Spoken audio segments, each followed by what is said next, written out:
Happy Friday. Nice to see you, Epiphany. Still in the Gospel of John, chapter 11. Jesus weeps, brokenhearted, meeting Mary on the road, meeting her in her grief.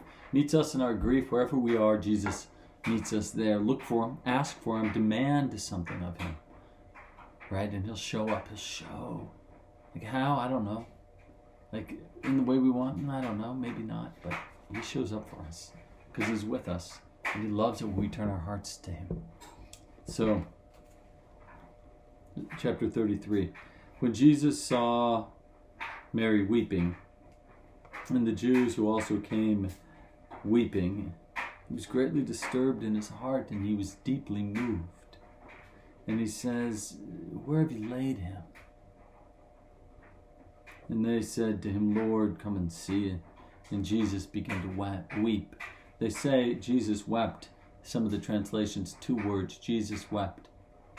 The shortest verse in the Bible, Jesus wept. And I love that. Because whenever you're crying, right, whenever your eyes fill with tears, you got to know the Lord's with you. Jesus wept. Verse 36, so the Jews said, "See how he loved Lazarus." But some of them said, "Could not he who opened the eyes of the blind man have kept this man from dying?" Man, the pressure. Right? I want you to do it my way.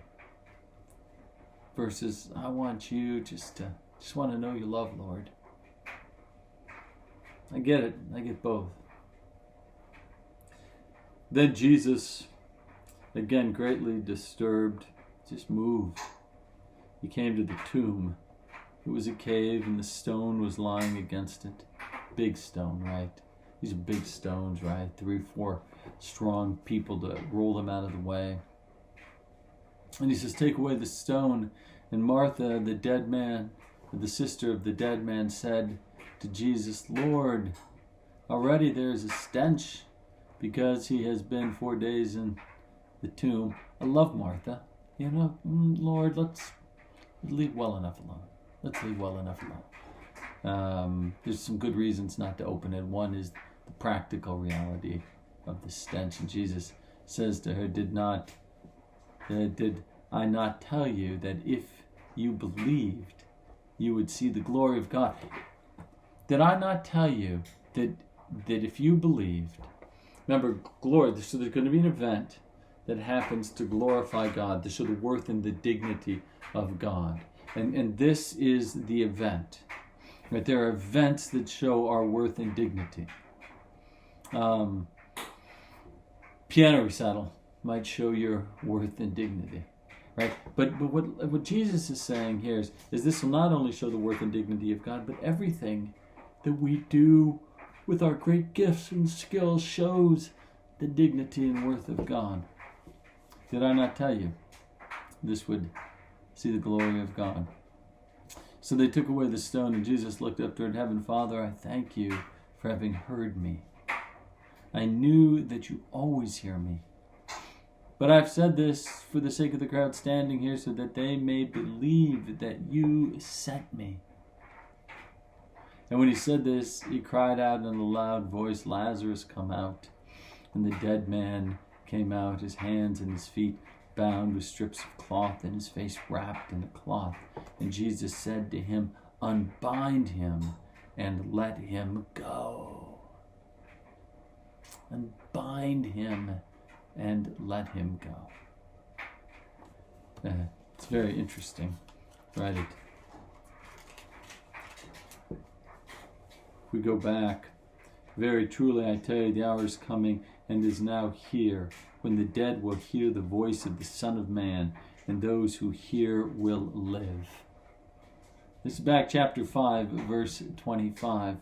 "Very truly I tell you, the hour is coming," right?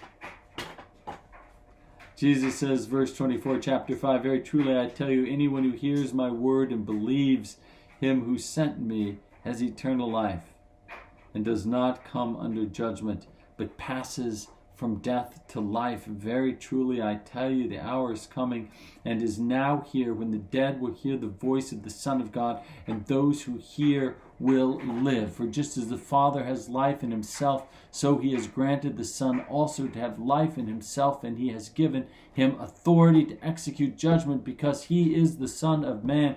Do not be astonished at this, for the hour is coming when all who are in the graves will hear his voice and will come out. Lazarus, chapter 11, come out. And Lazarus hears his voice and he comes out. Wow. Unbind him. And I want to talk more about this on Monday. I can't pass this up. I want to say a couple of more things about this. But here we have it. Here Jesus is punctuating what he promised about graves opening and dead people coming out. Lazarus comes out. So here's my question to you to wrestle with this weekend. Do you believe this story? Have you ever heard of anything like this before? Is this way out of the scope of your imagination, or have you heard about people who have been raised from the dead? Or near-death experience? Had been dead for a period of time and came back. Does that ever happen? I don't know. But if it did, what do you think of this? Where's God in the mix? We'll wrestle with that. Where's God in the mix? I'll pray for you this weekend. I'll see you at church. I hope you make it fiber optically at the very least. I'll be preaching about welcoming. Hope you always feel welcome at Epiphany Parish. I pray for you. I love you. Peace upon your soul.